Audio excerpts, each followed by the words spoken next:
Hello, everyone. Welcome back to 10 Minutes Astrology. I'm Rod, and today with me, of course, is Alejo. Hi, Hi Alejo. everyone. Hi. Hi, how are you? I'm very good. How are you? Not too bad, not too bad. Today we are more serious. Of course. Yeah, because we are on the Mars in Capricorn. The best, the best of a Mars sign. I know I hate people saying something like that. It sounds very unprofessional. It does. But Mars is exalted in Capricorn, so Yeah. and some people someone has say a this. and someone has Mars in Capricorn, so treasure this sign very Yeah. much. And it's definitely not me. I wish I had it in Capricorn. Well, it's a kind of drive you to work very hard. Actually, you are a hard worker, Rod. So for people who don't know, you have no idea how much Rod works. Every time I'm talking to him, he's either writing a book, preparing a course, preparing a conference, doing the podcast, doing a live on Instagram. It's like you're always working. Yeah, I think I need to find a day for a type of holiday by doing the conference. Yes, it's true. We're gonna go to the conference, but again, that's work for you also. It's holiday, but Yeah, plus work. yeah. So the conference is at the end of the month. So if you haven't booked, you still have time to book for the online conference. You will have access to all 60 talks. And I think you keep access for like 90 days or like 3 months. You will have time to watch everything in 3 months because it's so much.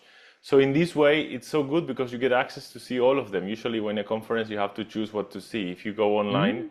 you can see everything. Yes, so don't miss out. This is a great chance. And to be honest, as a Martin Capricorn, I did a calculation, to be honest, because I'm helping out. So I say, let me do the calculation. And I went to compare all the different big astrological event. I have to say, our price is kind of unbeatable. Ah, wow. So Wow. if you want to join the great lineup of speakers, we have a Tanya, we have Alejo, we have me. Well, by saying that, and we also have a lot like Rick Levine and Maurice Fernandez, and also Roy will give a talk, and I think Wait. the Wade Cave. How could I avoid Wade? Wade Cave is going to. I think it's going to open also the Carter That, Memorials. yeah. Yeah. So many good astrologers. Oh, Kristen Skinner will be there too. I So think come Nick to Campion join us. also. Oh, Nick Campion. He's the opening Oh, plenary. Yes. So please come to join us. It's a great opportunity. There is so many astrologers. You really to hear them talk. yes, yes. Yeah. Okay. So we have been very professional to do our duty of the Astrological Association. Always, to Now sure. we go back to Mars in Capricorn, another professional. So could you tell us how Mars in Capricorn performed? So one would say that Mars in Capricorn is self-contained, so under the frustration they wouldn't get angry. My experience with people that I know with Mars in Capricorn is that when they get angry, they get really angry, yes. But because it's Capricorn, they channel that anger into a practical outcome. So they express their anger, and sometimes this will make them work harder to prove their point or achieve what they want or get to where they want to go. And they will, if they realize that they are spending too much energy on this and that it's not going to bring out any practical, effective result, then suddenly they switch and suddenly they let anger go because it's not practical, it's not going to take them to success. So it's quite an interesting thing happening. It starts being really angry and it starts kind of channeling all of this anger into this is what I'm going to do what I want to achieve. But then if at some point they realize that it's not going to work, they're not going to achieve what they want, then suddenly they say, you know what? Why am I investing all of this energy here? And they just drop it. Very Yeah. practical. very super practical. I think that in one way describe the how Mars in Capricorn deal with frustration and anger. In another way, it is how Mars in Capricorn they use their energy to build a practical and realistic and maybe achievable outcome. To be honest, as my opinion or my personal experience doesn't apply to anyone else. Not also not apply to other Mars in Capricorn because it's my own Yeah. experience. Yes, I get anger. I get angry, and it's not that we don't get angry. We get depend on your chart because I have a Moon Mars, so I get angry all the time. Yes, and you don't want to mess with Rod when he's angry, I tell you that. It's not told to you, right? It's not told to you. And that Mars. Well, okay, because that's me. So I get angry. I get angry all the time, and probably very competitive too.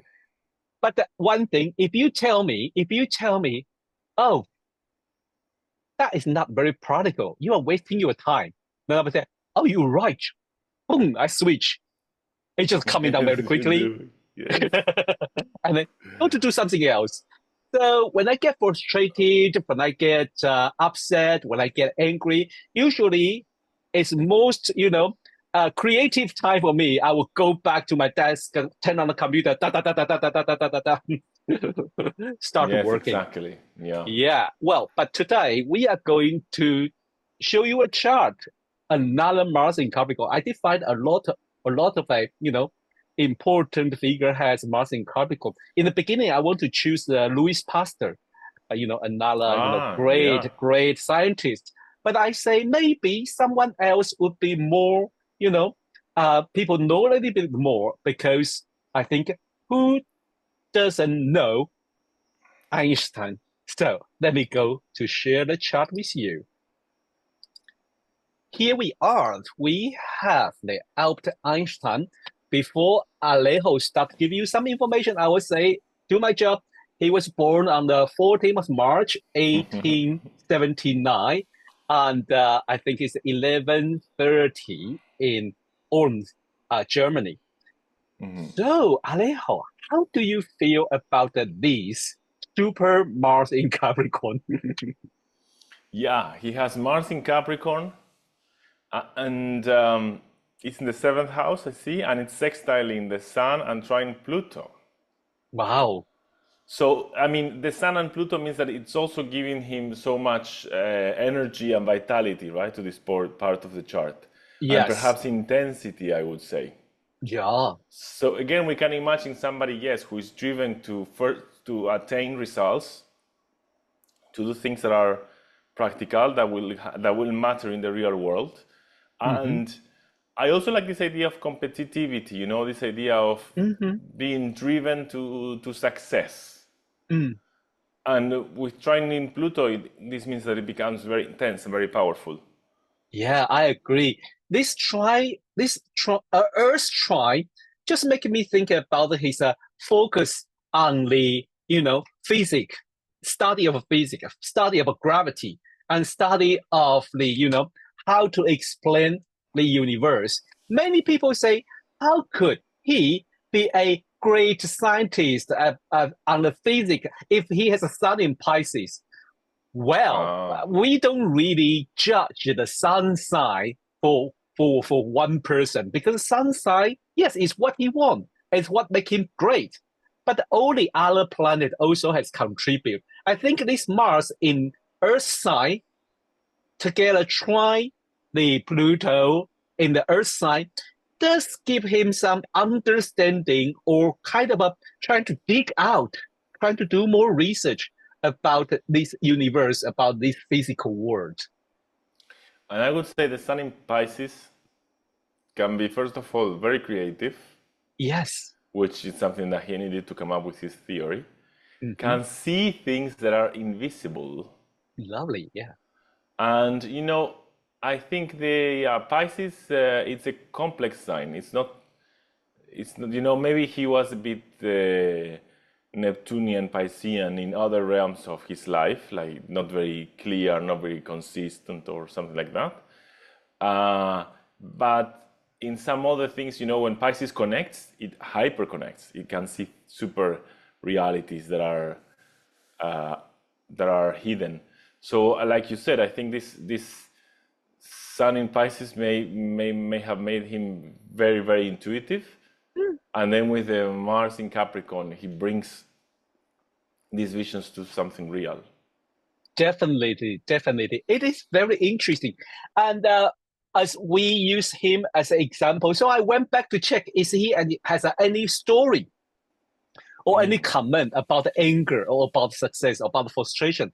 Then I find a very interesting line. Let me read it because it's difficult to read. He says, anger truths only in the bosom of fools. And what does that mean is, sounds like only fools. It's mean only fool. The anger only exists in the heart of a fool people.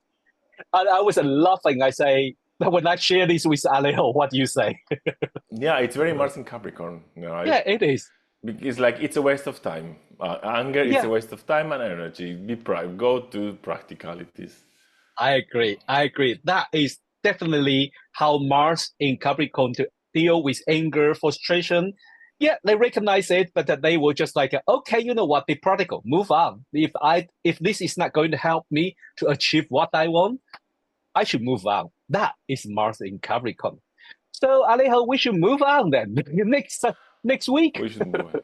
Next week we have prepare, get ready, because we have Aquarius. Aquarius. One may wonder, what is Capricorn doing there? Because you have crazy Sagittarius, then the seriousness of Capricorn, and then Aquarius and Pisces. It's like poof. Yeah. Well, they're probably going to do something bigger. Yeah. Okay. See you next week. Bye bye. Bye bye.